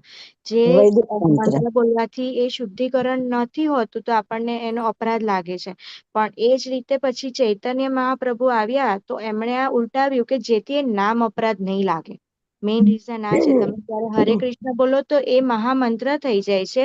એ પછી એવો મંત્ર નથી રહેતો કે તમારે શુદ્ધ થવાની જરૂર છે. એ તમે નાયા વગર બી કરી શકો. તમે માતાજી હોય તો એવા પીરિયડ્સના દિવસોમાં બી કરી શકો. તો એ પછી અપરાધ નથી લાગતો. મેઇન ઓકે રીઝન આ છે. હરે ઓકે કૃષ્ણ. ઓકે હરે ઓકે કૃષ્ણ. હરે કૃષ્ણ. જે રમેશ પ્રભુજી શું કહેવા માંગો છો? આમાં એવું છે ને પ્રભુ કે કૃષ્ણ એ પૂર્ણ પુરુષોત્તમ 64 કલાથી આગળ છે. એટલે કૃષ્ણનું નામ ચૈતન્ય મહાપ્રભુ પહેલા આપી દીધું કે હરે કૃષ્ણ. અને એ વખતે જયારે રામનો અવતાર એ વખતે જે રામાનંદી જે છે, રામાનંદી સંપ્રદાય, એ લોકો હરે રામ કરે છે. અને આપણા વૈષ્ણવમાં આવ્યા એટલે આપણે હરે કૃષ્ણ કરીએ. હરે બરાબર છે. કૃષ્ણ. જી ઓકે, ધન્યવાદ રમેશ પ્રભુજી બતાવવા બદલ. તો જો માતાજી આ લેવલ 1 છે ને, એટલા માટે પ્રારંભિકના હિસાબે તમને એ પ્રમાણે આપણે સમજણ કેળવી. પણ તમે જેમ જેમ લેવલ 2 લેવલ 3 માં આવશો ને ત્યારે તમને ખબર પડશે કે નામ અપરાધ શું છે. જેમ કે અત્યારે વિમલા માતાજીએ કીધું તેમાંથી તમારો એક પ્રશ્ન ઉદ્ભવ થાય તો વોટ ઇઝ નામ અપરાધ. તો આ બધું જ્યારે જેમ જેમ આપણે આગળ વધશું ત્યારે આપણને આ બધું ખબર પડતી જશે. પણ બેઝિક અન્ડરસ્ટેન્ડિંગના પ્રમાણે જો તમે મંત્ર શરૂ કરી દો, તમને જે ફાવતો હોય એ પ્રમાણે તમે કરતા જાઓ બસ. ઓકે જી, કે ત્યાં પ્રભુજી કઈ એડ કરવું છે? હરે કૃષ્ણ પ્રભુજી. એટલે જયારે ચૈતન્ય મહાપ્રભુજી આયા ને ત્યારે કેવું હતું કે જે વૈદિક મંત્ર છે હરે રામ થી શરૂ થાય છે, એ તો કેવું છે સામાન્ય લોકો નથી કરી શકતા. જે બ્રાહ્મણ છે બરોબર ને, એ કરી શકતા. મહાપ્રભુજી જાણતા હતા ની અંદર કોઈ બ્રાહ્મણ નથી, પોતે નિયમોનું પાલન નથી કરતા, પવિત્રતા નથી, આચરણ નથી, બરોબર. તો સામાન્ય માણસો કેવી રીતે ભક્તિ કરી શકશે? તો એમને ભક્તો પર મીન્સ જે આપણા પર સામાન્ય જેવા માણસો પર દયા કરવા માટે એમને જે આપણને હરે કૃષ્ણ મંત્ર આપ્યો, બરોબર. તો આ મંત્ર જેમ માતાજી આપણને કીધું એ કોઈ પણ પરિસ્થિતિમાં કોઈ પણ આપણે કરી શકીએ. પેલા મંત્રની અંદર આપણે કેવું છે, બ્રાહ્મણ દીક્ષાની મીન્સ બધું જ શરૂઆતથી જ આપણે ક્લિયરિટી જોઈએ છે, બરોબર. તો એ ક્લિયરિટી કોઈ બી માણસ અત્યારે નથી પાડી શકતો, બરોબર. તો પણ ભક્તિ તો થવી જ જોઈએ, બરોબર. તો ચૈતન્ય મહાપ્રભુજી આપણા પર દયા કરી અને પછી એમને બિલકુલ આ જે આપણને હરે કૃષ્ણ મંત્રમાં આવે એટલે જ એને મહામંત્ર કહેવામાં આવે છે. એટલે આપણે કોઈ પણ પરિસ્થિતિમાં કરી શકીએ. હરે કૃષ્ણ. હરે કૃષ્ણ. મોરલેસ ના વિમલા પ્રભુ, માતાજી કીધું એ હિસાબે કીધું. હરે કૃષ્ણ આ વૈદિક જી મંત્ર નથી. વૈદિક મંત્રમાં હંમેશા ઓમ લાગે. પહેલા ઓમનું ઉચ્ચારણ થાય તે જ વૈદિક મંત્ર કરાય. પણ મૂળમાં રામાનંદી સંપ્રદાય વાળાએ હરે રામ ચાલુ કરેલું. અને આપણે વૈષ્ણવ કૃષ્ણ વાળા બધા હરે કૃષ્ણ કરી. આ જ ફેર, બાકી કોઈ ફેર નથી. ખાલી કેવલ નામ આધાર, નામ ઉપર જ છે આખું મંત્ર હરે કૃષ્ણ. કારણ કે વૈષ્ણવ પુષ્ટિ માર્ગના શ્રી કૃષ્ણ શરણમ નીકળ્યા એ મહામંત્ર છે ને. ખાલી નામનું ઉચ્ચારણ કરો એ મહામંત્ર આ કલયુગ માટે. ઓમ આવ્યો એટલે વૈદિક મંત્ર થઈ ગયો. અને એનો શુદ્ધતા જોઈએ, પવિત્ર સ્થળ જોઈએ, પવિત્ર આશ્રમ જોઈએ, પવિત્ર સમય જોઈએ, બધું જોઈએ. હરે કૃષ્ણ. હરે હા, એટલે કૃષ્ણ. ઓકે, આપણે આના ઉપર આટલી ચર્ચા નથી કરવાની જરૂર, કારણ કે નવા ભક્તોને આપણે ખાલી બેઝિક અન્ડરસ્ટેન્ડિંગ પ્રમાણે જ કહેવાનું છે કે જે કંઈ પણ થાય મંત્ર આપણે કરવાનો છે બસ. કારણ કે આના ઉપર જેટલી ચર્ચા કરશું એટલી પછી આપણે વેદ મંત્ર છે કે નહીં, શેમાંથી લેવામાં આવ્યો છે, કોણ પહેલા છે, કોણ કેવી રીતે છે, આટલું બધું આપણે ચર્ચા કરીને જેમ આપણને આ 3જા અધ્યાયમાં છે ને, ભગવાન આપણને આગળ બતાવશે કે જે માર્ગમાં જે ચાલતો હોય ને એમાં ચાલવા દેવાનું, અવરોધ નહીં કરવાનો. આપણે કોઈ માર્ગમાં આગળ વધતું આ તો પ્રભુ માતાજી કીર્તનમાં પ્રભુએ કીધું એટલે તો વેદ મંત્ર છે જ નહીં. વેદ મંત્ર આખી વસ્તુ એટલે મેં ખુલાસો કર્યો. હરે કૃષ્ણ. હરે કૃષ્ણ. કલી સંતરણ ઉપનિષદનો મંત્ર છે અને આમના ઉપનયન સંસ્કાર હોવા જોઈએ. એટલે ચૈતન્ય મહાપ્રભુએ હરે કૃષ્ણ થી શરૂઆત કરી. જો આ એકદમ મોર ક્લેરિફાઈડ છે તમારે, બરોબર. ધન્યવાદ અક્ષય પ્રભુજી. ઓકે, એટલે મેં એ જ કીધું પ્રભુ ચૈતન્ય પ્રભુ આયા વૈષ્ણવ સંપ્રદાયમાં આયા એમને હરે કૃષ્ણ કર્યું. રામાનંદી હતા એ લોકો હરે રામ કરે છે. કોઈ ફેર નથી. હરે કૃષ્ણ. ઓકે ઓકે, ચાલો. ટૂંકમાં અમિતા માતાજી તમે મંત્ર શરૂ કરી દેજો બસ, અને ભોગ લગાવવાનું શરૂ કરી દેજો બસ. આપણે ઈ જ છે. બાકી આ બધું આગળ જેમ જેમ આપણે વધશું ને આ બધું જ્ઞાન મેળવતા જશું આપણે. ચોક્કસ. બસ ધન્યવાદ માતાજી. તો હવે 19મા શ્લોકમાં ભગવાન કહે છે કે તેથી કર્મના ફળમાં આસક્ત થયા વગર, એટલે કે ભાઈ શું, પોતાના સ્વાર્થ માટે નહીં, પોતાના ઇન્દ્રિય તૃપ્તિ માટે નહીં, પોતાના શરીર સુખ માટે નહીં, તો એ જ આપણે આસક્તિ નો કેળવી કહેવાય. થયા વગર મનુષ્ય પોતાનું કર્તવ્ય સમજીને નિરંતર કર્મ કરતા રહેવું જોઈએ, કારણ કે અનાસક્ત રહીને કર્મ કરવાથી મનુષ્યને પરમેશ્વરની પ્રાપ્તિ થાય છે. આ આપણને કહી શકીએ કે ભાઈ એડેડ બેનિફિટ છે. જો આપણે આવી રીતે આપણું નિયત કર્તવ્ય કર્મ કરતા રહીએ અને એમાં પણ આપણે ભગવાનને સાથે રાખીને જોડીને ભગવાન થકી, ભગવાન દ્વારા, ભગવાન માટે એવી ભાવનાથી જો આપણે આગળ વધીએ તો ડેફિનેટલી આપણે કર્મ બંધનથી પણ નથી થતા, પાપ પણ નથી ખાતા, અને સાથે સાથે આપણે ચોર પણ નથી કહેવાતા, પણ એનાથી વિપરીત આપણને ભગવાનની પ્રાપ્તિ માટેના માર્ગ ઉપર આપણે આગળ વધીએ છીએ. પછી હવે આપણને આના સંદર્ભમાં આપણને એક્ઝામ્પલ આપીને ભગવાન બતાવે છે. તો 20મા શ્લોકમાં ભગવાન જનક રાજાનું એક્ઝામ્પલ આપે છે અને કહે છે જનક જેવા રાજાએ માત્ર નિયત કર્તવ્ય કરવાથી સિદ્ધિ પ્રાપ્ત કરી હતી. એટલે કે સિદ્ધિ પ્રાપ્ત કરવી એટલે કે શું, ભગવાનને પ્રાપ્ત કરવા. જેમ ભગવાને કીધું ને કે પરમેશ્વરની પ્રાપ્તિ કરે છે, માટે સાધારણ જન સમુદાયને શિક્ષિત કરવામાં પણ તારે કર્તવ્ય કર્મ કરવું જોઈએ. એટલે કે અર્જુનને એ જ બતાવે છે કે ભાઈ તારે અત્યારે યુદ્ધ ભૂમિ છોડીને જવાનું નથી, તારો સ્વધર્મ જે કર્તવ્ય કર્મ છે એ અહીંયા તારે બજાવવાનું છે આપણે. પછી હવે 21મા શ્લોકમાં ભગવાન કહે છે કે મહાપુરુષ જે આચરણ કરે છે તેનું અનુસરણ સામાન્ય માણસો કરે છે. આના સંદર્ભમાં તમને ખ્યાલ હોય તો જે કૌટુંબિક પરંપરાનો પ્રશ્ન હતો, જે આપણે ગઈકાલે ભગવાન આપણને જે બતાવે છે કે કેવી રીતે કૌટુંબિક પરંપરાઓનું અનુસરણ ને બધું કેવી રીતે થાય છે. તો કે વેદોનો જે મેઇન ઉદ્દેશ રહેલો હોય છે, જે લોકો વેદોને જાણનાર છે એ ઓટોમેટિકલી એને જ ફોલો કરે છે. તો અહીંયા પણ ભગવાન એને એ જ સમજાવવા માંગે છે કે તું આટલો મોટો મહારથી અને આટલો મોટો યોદ્ધા છે, તું જેવો દાખલો પ્રસ્થાપિત કરીશ એવી આવનારી પ્રજા તને ફોલો કરશે. તો કૌટુંબિક પરંપરાઓ તારી ત્યાંથી શરૂઆત થશે. એમનો સમજ કે ભાઈ અત્યારે તું જે કૌટુંબિક પરંપરાઓનો જે વિચાર હશે તમારે એ બધી નાશ પામશે ને બધું થશે.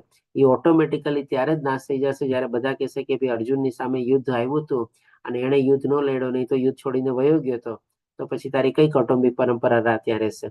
એટલા માટે કે છે મહાપુરુષ એટલે કે અર્જુન જેવો મહાપુરુષ જે આચરણ કરે છે તેનું અનુસરણ સામાન્ય માણસો કરે છે અને ઉદાહરણ રૂપ આચરણ દ્વારા તે જ આદર્શ પ્રસ્થાપિત કરે છે. એટલે કે તારો એવો દાખલો અત્યારે પ્રસ્થાપિત કરવાનો છે કે તારી સામે પણ આવું યુદ્ધ આવીને ઊભું રહ્યું હતું અને તારી સામે જ બધા સગાવાલા બધા હતા, તેમ છતાં પણ તે તારો ક્ષત્રિય ધર્મ તરીકે તું તે યુદ્ધ લડ્યું તારે, તેનું સમગ્ર જગત અનુસરણ કરે છે. એટલે કે બધા એને જ ફોલો કરશે. પછી ભગવાન આપણને 22મા શ્લોકમાં પોતાનો પણ દાખલો આપીને કહે છે કે હે પૃથા પુત્ર, ત્રણેય લોકમાં મારા માટે કોઈ કર્મ કરેલ નિયત કરેલ નથી. કારણ કે ભગવાન માટે શું નિયત કરેલ હોય આપણે, મને કોઈ વસ્તુનો અભાવ નથી. ભગવાન પાસે તો બધો જ ઐશ્વર્ય છે. આપણે પહેલા જ અધ્યાયમાં જાણ્યું હતું પૂર્ણ માત્રામાં છે. તો ભગવાનને કઈ ચીજની કમી હોય કે નથી? મારા માટેમાં શું મેળવવાની જરૂર? કઈ ચીજની કમી જ ન હોય તો પછી કઈ મેળવવાની જરૂર શું હોય? તેમ છતાં હું નિયત કર્તવ્ય કર્મ કરવામાં કાર્યરત રહું છું.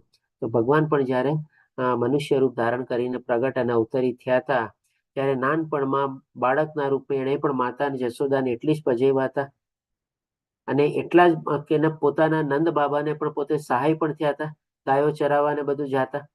અને મોટા થઈને પણ એને બધા જ કાર્યો કરેલા છે. એમના પણ પત્નીઓ હતા, એમના પણ બાળકો હતા, બધું હતું. એમને પણ ક્ષત્રિય તરીકે ઘણા અસુરોનો નાશ કર્યો આપણે. એમણે પણ રાજા તરીકે પોતાની પ્રજાનું બધાનું પાલન કર્યું, તમારે એની રખેવાળી કરી, એનું બધા શુભચિંતક બન્યા. આવી રીતે ભગવાને મનુષ્ય રૂપ જ્યારે ધારણ કર્યું હતું, નાનપણથી લઈને મોટા સુધી બધા પ્રકારના એમણે કાર્યો કરેલા હતા. કોઈ પ્રકારના કાર્યો બાકી નહોતા રાખ્યા. આપણે કહી શકીએ ને કે કોઈ પણ એક પર્ટિક્યુલરલી એમની કે બ્રાહ્મણ, ક્ષત્રિય, વૈશ્ય, શૂદ્રને જ અડેલું ભગવાને કરેલું હતું. આજે બ્રાહ્મણ તરીકે ભગવાને જ્ઞાન આપવાનું કર્મ તરીકે ભગવાને ભગવદ્ ગીતાનું જ્ઞાન આપ્યું. ક્ષત્રિય તરીકે ઘણા બધા યુદ્ધો લડ્યા, અસુરોનો નાશ કર્યો તમારે. વૈશ્ય તરીકે પણ બધા કાર્યો કર્યા તમારે. અને શુદ્ર તરીકે પણ જ્યારે યુધિષ્ઠિર મહારાજ જ્યારે યજ્ઞ કરે છે ત્યારે પણ બધાના ચરણ ધોવાનું પોતે કાર્ય કરે છે. એટલે કે બધા કાર્ય ભગવાને કરેલા છે આપણે. હવે પછી ભગવાન આપણને આગળ બતાવે છે કે ભાઈ વિદ્વાન મનુષ્યોએ સકામ કર્મોમાં આસક્ત એવા અજ્ઞાની લોકોના મનને વિચલિત કરવા જોઈએ નહીં. જો આના સંદર્ભમાં હું કહેતો હતો કે અમિતા માતાજીનો જે પ્રશ્ન છે આપણે બેઝિક અન્ડરસ્ટેન્ડિંગ એને આપી દીધી, વધારે આપણે ચર્ચામાં જવાની જરૂર નથી. આપણે એને વિચલિત કરવાની જરૂર નથી. વેદ મંત્ર છે કે નથી, કે શું કામ પેલા કૃષ્ણ ને શું કામ રામ ને, આટલી બધી ચર્ચા નથી કે ભાઈ શું નામ અપરાધ ને બધું. જો એટલું કરવા જાશું ને તો કદાચ હજી પોતે પ્રવૃત્ત થશે એની પેલા જ, આટલું બધું જાણવું પડશે મારે પેલા, પછી મારે મંત્ર કરવાનો છે. એટલે કે થોડું ઘણું કે ને કે ડિસ્ટ્રેક્શન થઈ શકે. તો ભગવાન અહીંયા આપણને ઈ જ તો બતાવે છે કે વિદ્વાન મનુષ્ય આપણા બધામાં, જે બધા આપણે રિપીટર ને બધા છે, બધામાં આપણે જ્ઞાન આ બધું પ્રાપ્ત કરેલું છે. એટલે તો આપણે બધા લેવલ 2, 3, 4, 5 સુધી બધા આપણે આગળ વધેલા છીએ.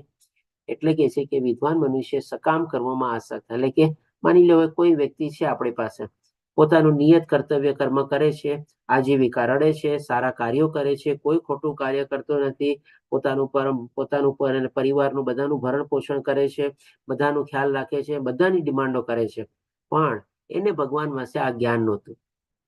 એટલે કે સકામ કર્મમાં એ પ્રવૃત્ત થયેલો છે, આસક્તિ બી રહેલી છે. એને ભગવાન શું કે છે, એવા અજ્ઞાની લોકોને વિચલિત નહીં કરવાના.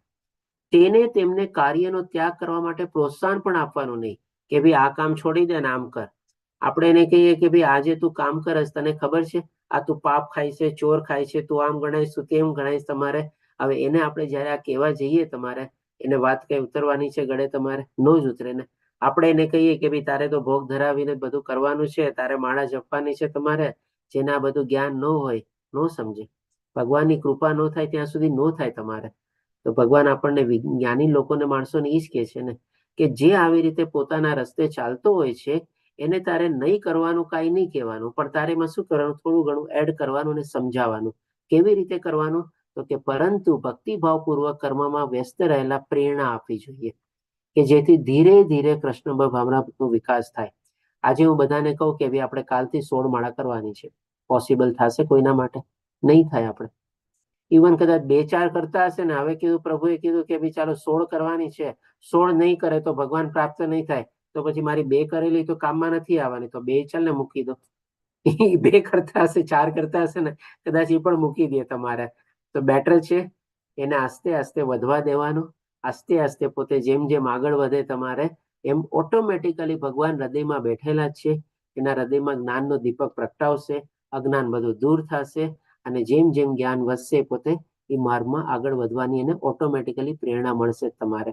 1 માળામાંથી 2 માળા, 16 માળા ક્યારે થઈ જશે ખબર નહીં પડે.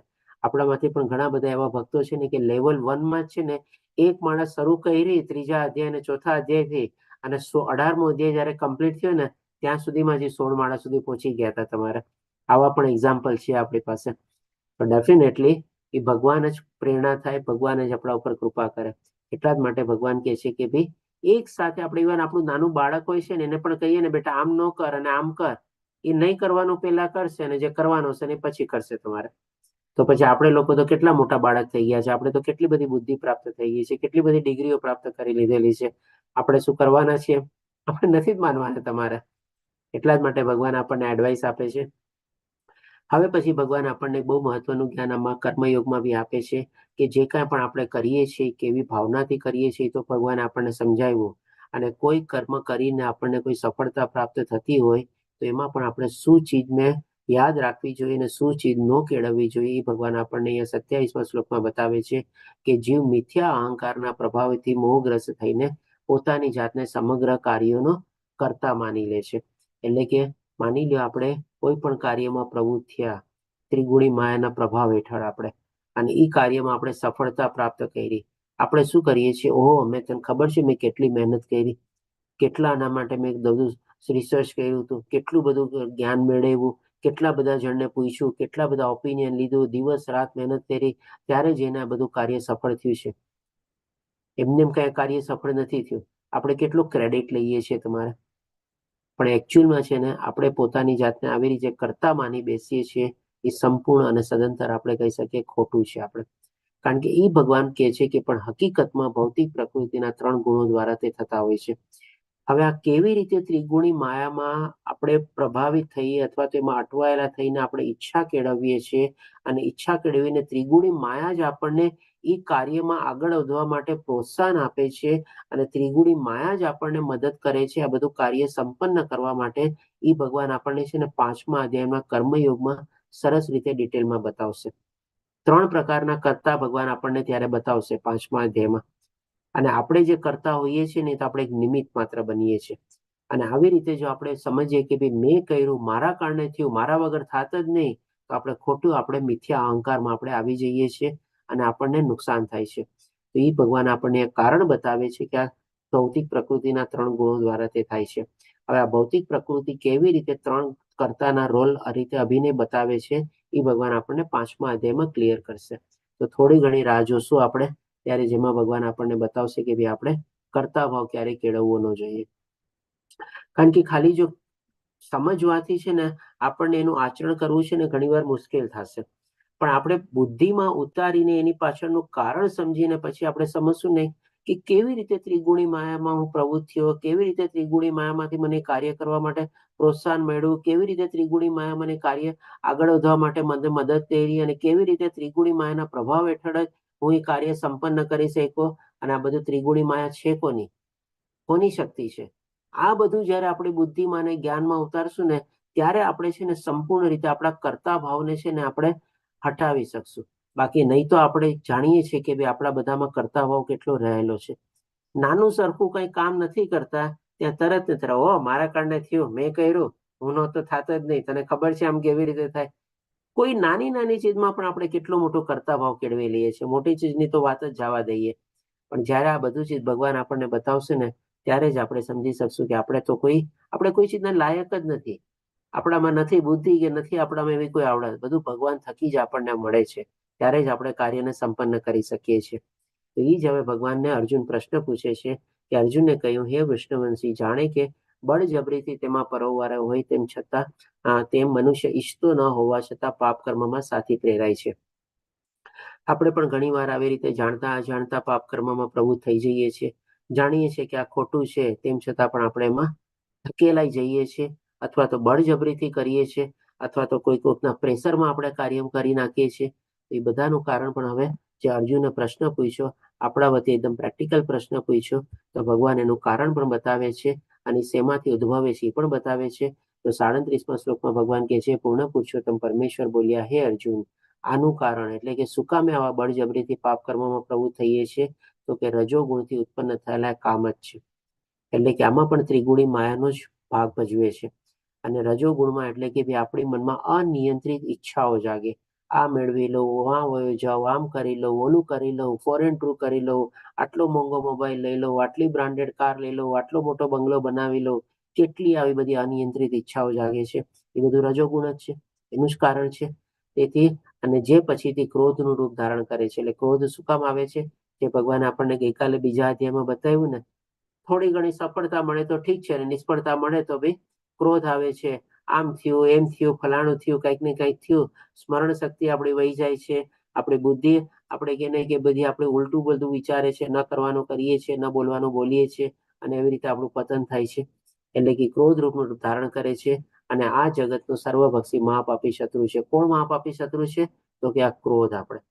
અને ક્રોધની પાછળનું પાછું કારણ શું? તો કે ભાઈ આપણી અંદર રહેલો કામ એટલે કે ઈચ્છા. કામ એટલે ઈચ્છા અને વાસના બંને આવી ગઈ. અને એ પાછું ક્યાંથી ઉદ્ભવે છે? તો કે રજોગુણમાંથી ઉદ્ભવે છે.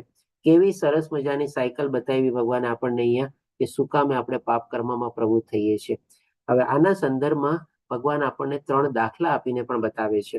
તો 38મા શ્લોકમાં ભગવાન આપણને 3 દાખલા આપીને બતાવે છે કે આ જે કામ અને ઈચ્છાનો જે માત્રા છે, અથવા તો એની કેટલા પર્સન્ટેજ અથવા કેવી રીતે આપણે આવૃત થયેલા છે, એ પણ ભગવાન આપણને બતાવે છે. અથવા તો એની ક્વોન્ટિટી બતાવે છે આપણને 3 એક્ઝામ્પલ આપીને, કે જેવી રીતે અગ્નિ ધુમાડાથી પહેલો એક્ઝામ્પલ, બીજો દર્પણ ધૂળથી, અને ત્રીજો ભ્રૂણ ગર્ભાશયથી આવૃત રહે છે, તેવી રીતે જીવાત્મા આ કામ વડે વિભિન્ન માત્રામાં, એટલે કે અલગ અલગ એની કેટેગરી છે, અલગ અલગ માત્રા છે, અલગ અલગ ક્વોન્ટિટી છે, આવૃત રહે છે. તો આમાં જે પહેલો જ એક્ઝામ્પલ છે ને, આપણે અહીંયા ભગવાને આપણને અગ્નિ ધુમાડાથી કીધું આપણે અહીંયાથી શરૂઆત કરીએ. માની લો જેમ કે ભ્રૂણ ગર્ભાશયથી. તો આ જે માત્રા જે છે ને, આપણે વૃક્ષનું જીવન છે. જેમ આપણે એક વૃક્ષ હોય, એક જ જગ્યાએ ઊભું રહીને કેવી રીતે ગ્રોથ પામતું હોય તમારે, એવી રીતે ગર્ભાશયમાં જે જીવ હોય તમારે, એ આવી રીતે વિકાસ પામતું હોય છે. એટલે કે આવી રીતે આ વૃક્ષનું જીવન છે, જે આપણે કહી શકીએ કે થોડી ઘણી ઓછી માત્રામાં આવૃત થયેલો છે. એટલે કે આવી રીતે પોતે એનું પોતાનું ભોગવે છે. અને આ પછી જે દર્પણ જે છે, આપણે પ્રાણીનું જીવન છે. કારણ કે પ્રાણીને જે છે, 4 પગા જે પ્રાણી હોય છે, અથવા તો અલગ અલગ ટાઈપના જે પ્રાણી હોય છે તમારે એને ક્યારેય પોતે આ ભગવાન વિશેનું જ્ઞાન મેળવી શકતા નથી અને એનું આખું જીવન નિરર્થક થાય છે. જેમ અહીંયા ભગવાન દર્પણની એક્ઝામ્પલ આપે છે, એટલે કે ભાઈ દર્પણમાં જો એનું કામ શું હોય, અરીસો, પણ એ અરીસામાં જો ધૂળ લાગેલું હોય તો એ દર્પણ કઈ કામમાં આવે? કઈ કામમાં ન આવે.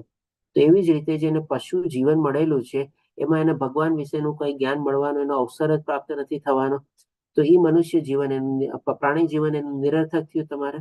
એટલે કે થોડી વૃક્ષ જીવનથી થોડી વધારે માત્રામાં આવૃત થયેલો છે. અને આ જે ત્રીજો એક્ઝામ્પલ છે આ આપણું મનુષ્યનું જીવન છે. મનુષ્ય જીવનમાં પણ શું છે કે ભાઈ જેમ આપણે ધુમાડો પહેલા દેખાતો હોય તો આપણે કહે ને કે ભાઈ ક્યાંક આગ લાગેલી છે, એટલે કે છે ને ઓલું where there is smoke there is fire. તો એવી રીતે આપણી અંદર પણ આપણે આ ધુમાડાથી અથવા તો ભૌતિક દુનિયાના મોહ માયાથી આપણે આવૃત થયેલા છીએ. આપણો ધુમાડો છે. પણ હવે જેમ આપણી અંદર અગ્નિ પ્રજ્વલિત થશે, એની અગ્નિ શેની? તો કે ભાઈ જ્ઞાનની અગ્નિ જેમ પ્રજ્વલિત થશે, આ ધુમાડો બધો આસ્તે આસ્તે દૂર થશે. એટલે કે આ ભૌતિક દુનિયાના મોહ માયાને આકર્ષણ બધા આપણા દૂર થશે આપણે. અને એ જ્ઞાનને પ્રજ્વલિત થવાના કારણે આપણે આપણો ઉદ્દેશ સમજશું કે ભાઈ આપણો મનુષ્ય જીવનનો ઉદ્દેશ શું છે, અને એ પ્રાપ્ત કરવા માટે આપણે આગળ વધશું અને એ જ આપણને તક પ્રાપ્ત થાય છે.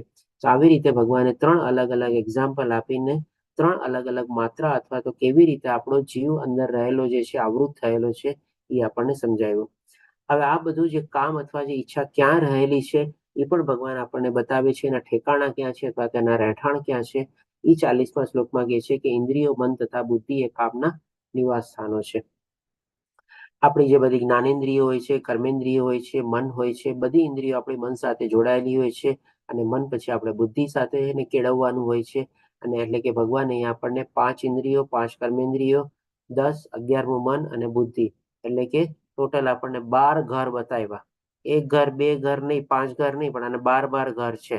આપણે તો આપણી આખી જિંદગીમાં 1 ઘર બનાવવા માટે પણ કેટલી બધી મહેનત કરીએ છીએ. ઘણીવાર આખી જિંદગીની કમાણી કે ને કે ભાઈ આપણા ઘરમાં જ વસી જાય છે એ ઘર બનાવવામાં. તો આવા તો ઈચ્છાના જે બધા છે તમારે કામ અને વાસનાના તો 12 ઘર છે તમારે. ભગવાન બતાવે છે 12 નિવાસ સ્થાનો છે અને તેમના દ્વારા આ કામ જીવાત્મા વાસ્તવિક જ્ઞાનને ઢાંકી દે છે. વાસ્તવિક જ્ઞાન એટલે કે શું? બી આધ્યાત્મિક જ્ઞાન, ભગવાન વિશેનું જ્ઞાન એને ઢાંકી દે છે અને મોહિત કરે છે. એટલે કે ભાઈ ભૌતિક દુનિયાના આકર્ષણથી આપણે મોહિત થઈએ છીએ.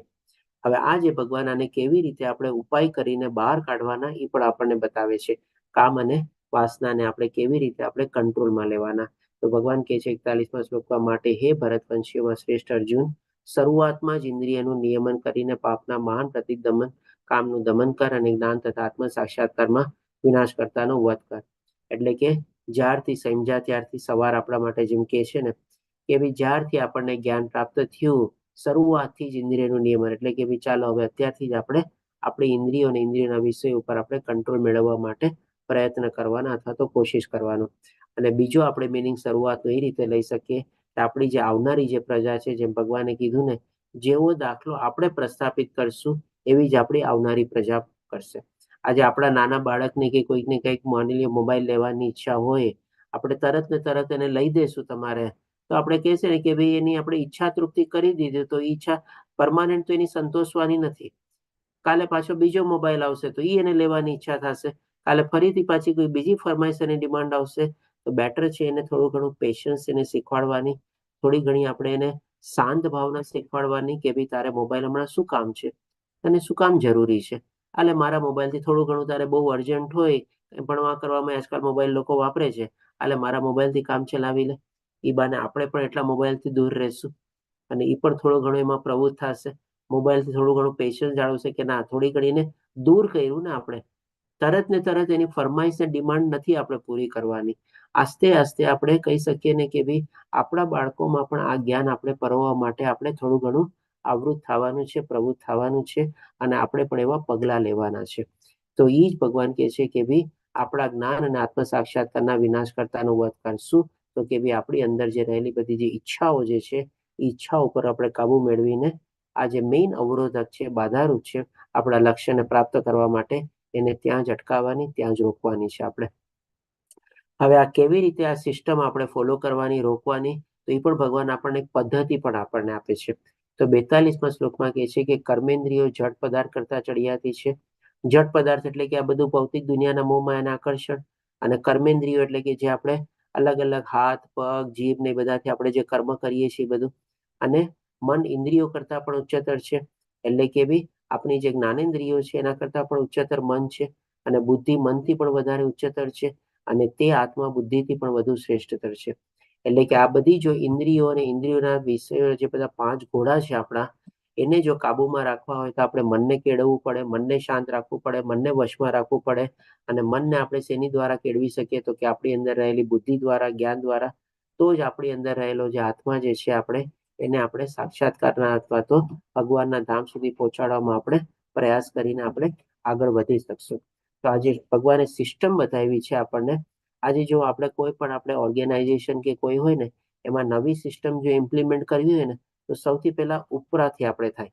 આજે જેમ કે કોઈ ઓફિસનો માલિક કહે કે ભાઈ તમારે બધા ઓફિસમાં 10 વાગે આવી જવાનું, અને પોતે 11 વાગે આવે તો કોઈ નથી માનવાના.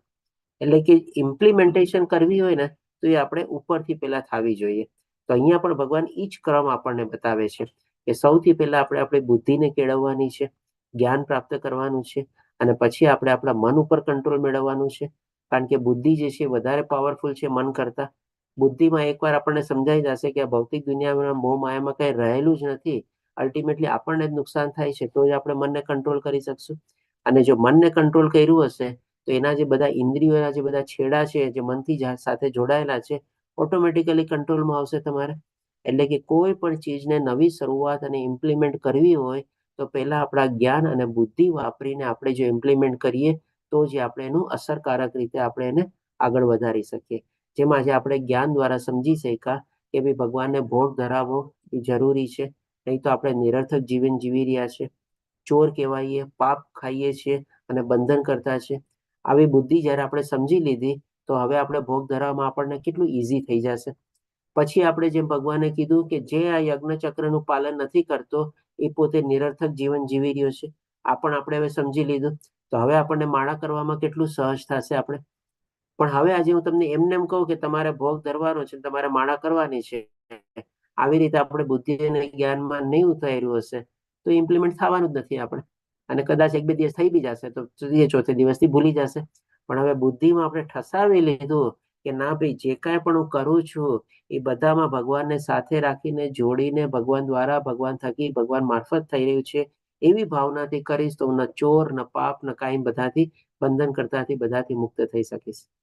અને જે પ્રમાણે માળા કરવાની છે જો કરીશ તો પછી મારું જીવન સાર્થક થઈ શકશે. આવી જ્યારે બુદ્ધિ આપણે કેળવી લઈએ તો જ આપણે કહી શકીએ એનું આચરણ કરવામાં આપણને ઈઝી થાય. તો આ રીતે આપણો અહીંયા ત્રીજો અધ્યાય કમ્પ્લીટ થાય છે. 7-8 મિનિટ થોડીક વધારે લીધી આપની, થોડી ઘણી આપણે ચર્ચામાં ઉતરી ગયા હતા ત્યારે. ઓકે. વાંછા કલ્પતરુભ્યશ્ચ કૃપા સિંધુભ્યેવ ચ પતિતાનાં પાવનેભ્યો વૈષ્ણવેભ્યો નમો નમઃ. હરે કૃષ્ણ કૃષ્ણ કૃષ્ણ હરે હરે, હરે રામ રામ રામ હરે હરે.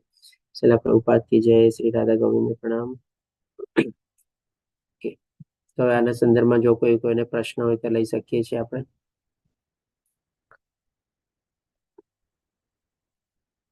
હરે કૃષ્ણ. કાલનું જે આપણે ક્લાસ કર્યો હતો એમાં તમે એક શબ્દ વાપર્યો તો સ્થિતપ્રજ્ઞ. હવે સ્થિતપ્રજ્ઞનું એક્ઝેક્ટ એટલે થોડુંક મને સમજવું હતું વધારે, કારણ એ ટાઈમે 2 લાઈનમાં તમે સમજાઈને આગળ વધી ગયા હતા. અને સ્થિતપ્રજ્ઞ હોવું એટલે એક્ઝેક્ટલી શું?